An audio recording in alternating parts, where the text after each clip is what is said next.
Yaman! Kayman! So yun, salamat sa Diyos sa isa na naman pong mabuting pagkakataon. Mga idol, nandito tayo sa strand. At pag nandito tayo, syempre, doon tayo pupwesto. Ayun ay bench ni Chess. Woohoo! Ayun nga po, ganun talaga ang buhay dito sa isla. Bahay, trabaho, bahay, trabaho. Pero ngayong Friday, holiday dito, kaya maraming tao niyan sa beach sigurado.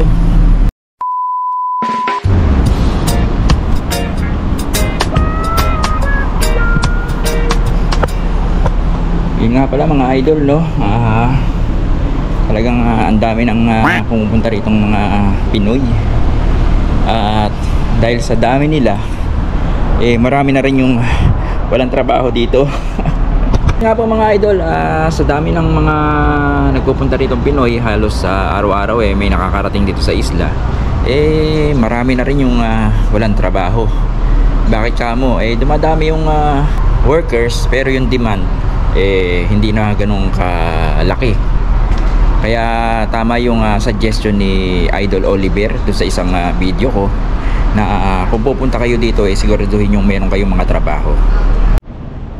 Although nababanggit ko ng mga nakaraang video ko na pwede namang pumunta rito kahit walang trabaho dahil mas mabilis makahanap, mag-apply kung nandito na kayo mismo.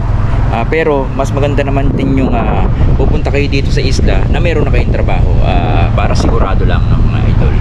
At syempre pagpunta natin sa isla o kahit saan man bansa, dapat may baon-baon tayong lakas ng loob. Lalo na dito sa Cayman Island, lakas ng loob. Bakit? Kasi dapat handa kayong hindi umuwi ng ilang taon at hindi makasama ang inyong mga pamilya. Dahil nga dito sa isla, sobrang mahal ng pamasahe pauwi ng Pilipinas. Kung gagastos kayo ng 150 sa ticket, syempre pag uwi nyo ng Pilipinas, kailangan nyo pa rin ng panggastos. Sa loob naman ng isang buwan ng bakasyon nyo, kung sakali wala namang papasok sa inyong income dahil nga nakabakasyon kayo. At ganun din, yung bayarin nyo dito sa isla na iiwan nyo, tuloy-tuloy din yun. Ay yung renta nyo sa bahay, bayad sa tubig, kuryente at sa internet. Kasi hindi naman pwedeng i-hold muna yun habang kayo nakabakasyon. Ano ka? Sinusuwerte? I-share ko lang, no, na nung nasa Abu Dhabi pa ako, gantong oras, mga alas 5 gumagayak na kami. Alas 6 kailangan nandun na kami sa pilahan nung transportation namin. Meron kaming mga service na bus papunta ron sa site kung saan kami nagtatrabaho. At alas 8 hanggang alas 5 ang trabaho namin nun.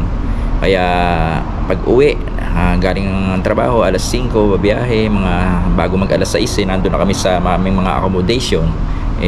Ligo lang ako, naliligo na agad ako pero yung iba papasma daw.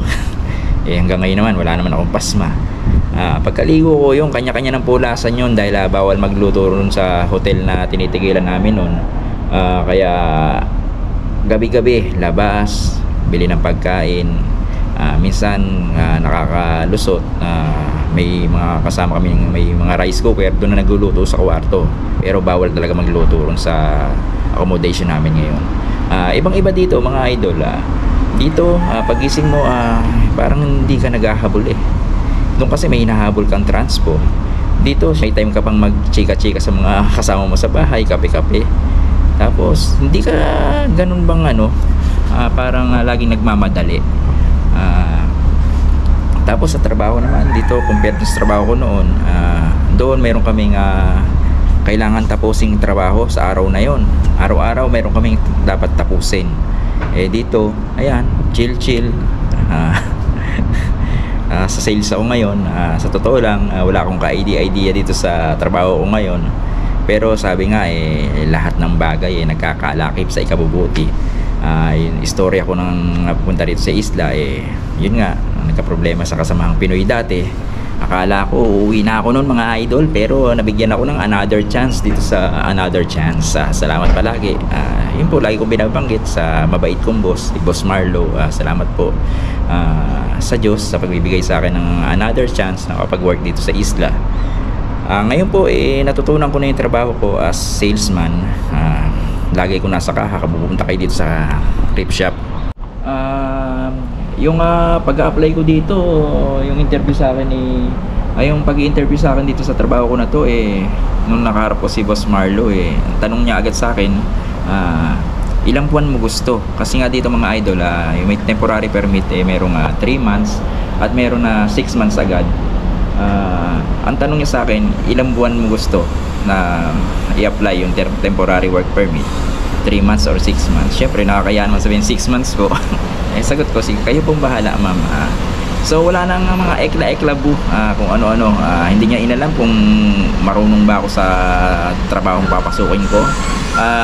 Nung hineard niya na ako, pinaturuan niya na lang ako doon sa mga dati nang nagtatrabaho dito sa thrift shop.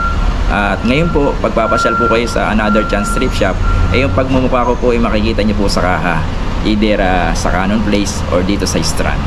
Kaya po sa inyo mga idol na pupunta rito sa Cayman Island, bilhin nyo na lahat dahil mahal dito. Bilhin nyo na yung pang-facial nyo, bumili na kayo ng kung ano-anong gamit nyo, wag lang damit.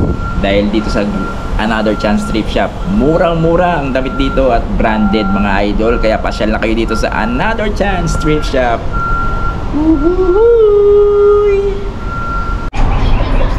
Mga idol, dyan muna kayo, magbubukas na kami. Dito na si Jessie Girl. Abangan nyo yung kanyang YouTube channel. Kakalab kami kuya kasi si kuya yung isa sa mga nagsusupport sa akin guys. Madaldalo kasi. Si Abby. Nguni. Oo. O yun mga idol, habang break time usap-usap muna tayo, tuloy natin yung ating pinagkukwentuhan. Yun nga po, itong pagkatrabaho ko dito sa isla, ito na yung pinakamagandang pagkatrabaho ko sa labas ng Pilipinas, working abroad. Kahit hindi ko nga talaga skills yung ginagawa ko ngayon, iba pa rin syempre yung masaya ka sa trabaho. Pagka masaya ka dun sa ginagawa mo, hindi mo napipil na nagkatrabaho ka yun yung nararamdaman ko ngayon dito sa pagkatrabaho ko dito sa Another Chance. Kaya salamat sa Diyos talaga at nabigyan ako ng pagkakataon na makapagtrabaho dito. At lagi kong binabanggit yung boss namin dahil siya talaga yung nagbigay sa akin ng Another Chance. Tama-tama yung pangalan ng company namin Kaya may papayo ko doon mga idol sa mga nagnanais na makapagtrabaho dito sa Cayman Island. Tama yung mas maigi yung pupunta kayo dito, may mga employer na kayo. Paghandaan nyo mabuti yung unang-una syempre yung sarili nyo. Dapat handa kayo na wag umuwi ng matagal. Dahil nga yung pamasahe pa uwi, yung ticket sobrang mahal talaga mga idol. At kailangan handa rin yung inyong sarili.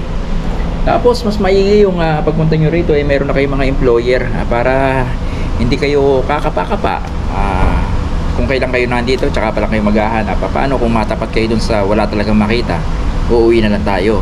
Di sayang naman talaga yung ating mga gastos, panahon na inukol pag-apply dito sa Cayman. At saka yung gastos mga idol, kung maaari, wag muna nating ipangutang. Kaya nga mga idol, sinasabi ko yung pag-apply dito dapat pinaghahandaan. Hindi tayo mamadali, halos hindi natin pinag-isipan kung anong darat na natin dito sa isla.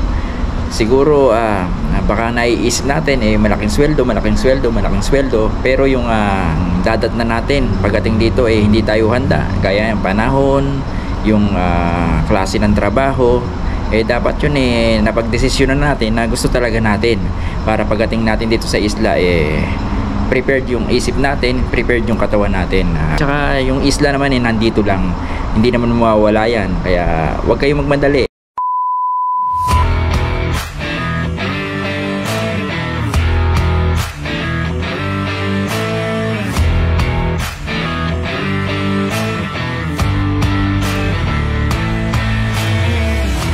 Kayo yung mga boss sir dyan sa Pilipinas at pupunta kayo dito sa Cayman Island, syempre kung ano yung available na trabaho gagrab na natin yung mga yan. Kaya kung di kayo sanay alisin yung mga pagiging boss nyo dyan sa Pilipinas, hindi itong Cayman Island na para sa inyo. Siguro maghanap kayo ng mga bansa na mag-hire din sa mga talagang skills dyan sa Pilipinas.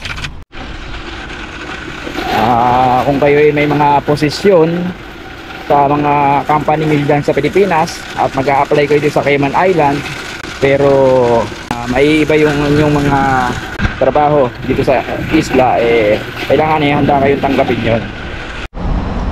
Kaya dapat yung desisyon natin na pag-isipan natin talaga. Kaya desidido talaga tayo na magtrabaho dito sa isla at handa nating harapin anuman yung dadatnan natin dito. So siguro hanggang dyan muna mga idol, hanggang sa muli. Let's continue to share the love, the legacy, and let's promote peace.